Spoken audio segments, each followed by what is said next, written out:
Hai Besti, berjumpa lagi dengan Diana di sini. Nah, sesuai janji di video kemarin, ini dia part 2 update Jepang yang baru banget diperketat di pertengahan tahun 2026 ini kalau kamu mau liburan ke Jepang. So, stay tune sampai akhir ya.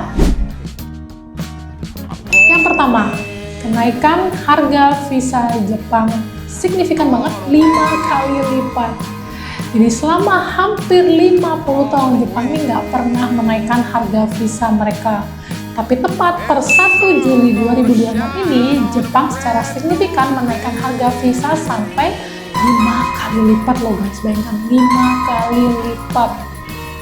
Nah, perubahannya sendiri itu kurang lebih seperti ini. Jadi visa single entry itu dulunya 3.000 yen, jadi sekarang melonjak ke 15.000 yen. Jadi nggak cuma single entry aja nih, jadi kayak multiple entry, terus visa kerja tuh semua mengalami kenaikan yang benar-benar fantastis guys. Nah, buat kalian nih yang mau tahu seperti apa lebih detail tentang perubahannya, kalian bisa cek di video kita ini. Karena di sini kita udah kasih tau ke kalian juga kayak gimana sih siasat agar kalian nggak boncos bayar biaya visanya. Jadi better pakai visa apa, kayak itu kita udah bahas di video ini. So, tonton juga ya video ini. Nah, kenapa aturannya berubah? Jadi pemerintah Jepang ini melakukan ini untuk menyesuaikan dengan inflasi global, pelemahan yen, serta menyamakan standar biaya dengan negara-negara maju anggota G7 lainnya. Wow! Dana ini juga bakal dibuat untuk mendanai penanggulangan over tourism yang ada di Jepang. Kalau ke Jepang, pasti belanja, nggak mungkin enggak. Nah, tapi nih yang kedua aku mau kasih tau tentang update tax free. Jadi ini mulai berlaku November 2026 guys. Jadi aturan belanja di Jepang nanti bakal berubah total. Nah, gimana perubahannya? Jadi pemerintah Jepang ini secara resmi menerapkan sistem belanja tax free yang baru, yaitu sistem pay and refund. Wow. Jadi kalau biasanya kalau kalian belanja di Jepang itu kalian tinggal dapetin diskon potongan pajak itu 10%, jadi kalian tinggal bawa paspor kalian terus kasih ke kasir bilang tax free buat yang toko yang bisa handling tax free, terus kalian akan langsung dipotong harga di situ dan barang kalian akan dimasukkan ke dalam kayak plastik khusus supaya nggak bisa dibuka gitu. Saat ini sistemnya seperti itu. Tapi nanti per November nanti sistemnya itu nggak gitu lagi nih Besti. Jadi bayar harga penuh dulu di toko belanja, jadi kita akan bayar plus pajak 10%-nya dulu. Nah, setelah kita bayar, nanti potongan pajaknya itu baru bisa kalian refund itu di bandara pas kalian mau pulang dari Jepang. Nanti petugas bea cukai itu akan ngecek nih, kayak pakai alat khusus, aku nggak tahu ya sekarangnya seperti apa. Jadinya nanti akan dicek apakah barang kalian itu beneran ada dan nggak digunain selama di Jepang gitu, supaya bisa dapat refund. Nah, kenapa nih diubah kan? Jadi pemerintah Jepang nih banyak banget menemukan kasus turis nakal yang beli barang tax free tapi dijual lagi di dalam negeri Jepang buat dapat untung, kan lumayan 10% kan?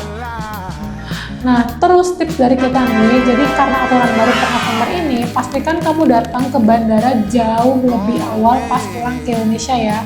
Karena katanya nih estimasi bakal antre banget loket tax refund bandara gitu. Jadi kalian jangan mepet-mepet lah guys. Next, ketiga, record high airfare fee dan kenaikan departure tax atau sayonara tax. Nah, maksudnya apa sih nih? Nah, jadi buat kamu yang lagi berburu tiket, siap-siap nih elus-elus dada deh. Jadi beberapa teman-teman juga udah pada nanya kayak, loh harga tiket kok mahal banget ya? Kok harga tiket mahal banget ya? Nah, karena memang per 2026 ini harga tiket Jepang ini lagi menyentuh record high alias record tertinggi sepanjang sejarahnya. Nah, sebagai contoh nih maskapai premium kesayangan kita, jadi punya Jepang tuh ANA dan juga JAL, itu untuk komponen fuel surcharge atau biaya tambahan bahan bakarnya itu per Juli ini naik lagi. Padahal sebelumnya tuh udah mencekek banget harganya, udah naik secara signifikan. Tapi ternyata Juli ini naik lagi guys. Nah, untuk harga terbarunya Juli ini full surcharge-nya jadi mirip ya guys, jadi benar sama. Nah, one way-nya atau sekali jalannya itu biaya full surcharge-nya aja itu 40.400 yen atau 4 jutaan lebih, ya 4,1 4,2 gitulah. Itu baru bahan-bahan bakarnya doang nih guys. Bahan bakarnya doang itu udah 4 jutaan, belum harga tiketnya, belum harga ini tunggu pajaknya dan lain-lain. Nah, selain itu di pager tax atau pajak keberangkatan internasional yang semula cuma 1.000 yen per Juli ini juga naik 3 kali lipat. Ini tuh sekarang 3.000 yen atau 300.000 rupiah lebih nih guys. Nah, semua komponen ini tuh kenaikannya tuh akan muncul di tiket kalian. Jadi buat kalian yang benar-benar detail banget ngecek tiket mungkin akan tahu ya guys. Tapi buat kalian yang memang gak terlalu suka yang detail, jadi kalian akan lihat, kok harga tiket sekarang mahal ya, kok harga tiket sekarang mahal ya. Nah, itu sebabnya karena full surcharge dan di pager tax-nya itu naik gitu guys. Yang keempat sekarang itu adalah tentang digitalisasi. Jadi kalau kalian yang ke Jepang itu masih pakai tiket kertas gitu, jadi nanti bakal diganti semua ke QR code dan juga tap credit card. Nah, nggak cuma biaya nih, jadi cara naik Jepang itu juga bakal berubah total. Per akhir tahun fiskal 2026 ini, perusahaan kereta raksasa Jepang seperti JR East dan 7 operator kereta besar lainnya di area Tokyo resmi akan menghapuskan kertas magnetik. Jadi kertas yang kecil biasa di itu tuh, jadi belakangnya tuh warnanya hitam guys. Jadi itu tuh namanya tiket kertas magnetik. Jadi biasanya tuh kan tiket fisik jarak pendek itu kan dimasukin terus kalian keluar dan ambil. Nah, itu bakal digantiin dengan tiket QR code. Jadi kalian tinggal scan QR code di mesin pemindai scanner gitu yang ada di gate. Jadi persis sih kayak di mau masuk itu ada kayak scanner, jadi kalian tinggal tip gitu. Jadi kayak kalian scan boarding pass kalian di bandara. Nah, kabar gembiranya nih lagi, nggak cuma itu, jadi kalian juga bisa pakai kartu kredit kalian buat naik kereta di Jepang. Maksudnya gimana? Kredit card. Jadi kalian nggak usah ribet-ribet nih beli Suica, Pasmo, dan lain-lain. Nah, per awal 2026 sebenarnya kemarin jadi 11 operator kereta besar itu termasuk Tokyo Metro, Tokyo, Keio, itu resmi meluncurkan sistem tap to ride. Jadi kalau kalian punya kartu kredit atau debit yang berlogo Compactless atau pakai Apple Pay, memang kelaparan nih kayaknya gue, Apple Pay atau Google Pay di HP, kalian tinggal tap aja di gate otomatis tanpa perlu ribet lagi beli tiket atau beli kartu IC gitu. Praktis banget kan? Jadi buat kalian nih mungkin yang penasaran kayak gimana sih tutorial lengkapnya, gimana caranya supaya kartu kredit kalian tuh bisa digunain di stasiun, jadi kalian bisa ribet beli tiket atau IC, kalian tulis di kolom komentar supaya kita buatin videonya. Kalau rame nanti kita akan buatin video khusus tutorial guys. Yang kelima itu adalah private room di Shinkansen. Nah, kalau kita bahas aturan yang bikin pusing nih guys, jadi di poin terakhir kita itu justru kabar gembira. Buat kalian yang suka suasana yang premium, butuh privacy, aku introvert gitu misalnya kan. Nah, tenang, per 1 Oktober 2026 nanti, jalur Shinkansen paling sibuk rute Tokyo, Kyoto, dan Osaka bakal resmi meluncurkan kelas termewah baru bernama Supreme Class. Jadi di dalam kereta cepat Shinkansen tipe N700S bakal disediakan ruang kamar private tertutup, jadi benar private room dengan pintu geser elektronik yang bisa dikunci.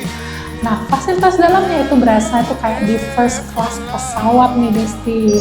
Nah, mulai dari kursi kulit yang bisa rebahan otomatis, AC, lampu yang bisa kalian atur sendiri melalui tablet.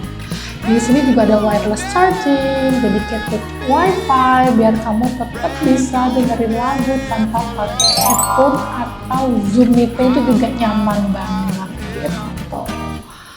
Nah, buat kalian nih yang mungkin bertanya-tanya harganya. Nah, untuk harganya seperti ini ya guys. Nah, kamar private ini bakal dibagi jadi 2 tipe nih. Ada yang khusus untuk solo traveler 1 orang dan yang tipe suite lengkap dengan sofa tambahan buat kamu yang pergi berdua. Gitu. Jadi harganya udah ada seperti ini ya guys.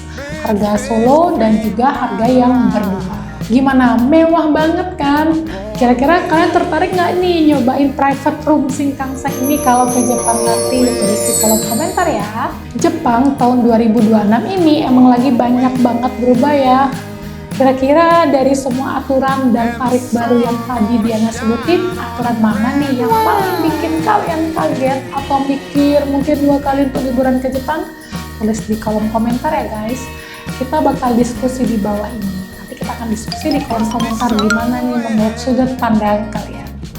Jangan lupa like, comment, and subscribe, dan nyalakan tombol lonceng, share tombol kita ke teman-teman kalian ya guys. Bye besties, see you in the next video, bye bye. Aku doain semoga kalian bisa ke Jepang secepatnya.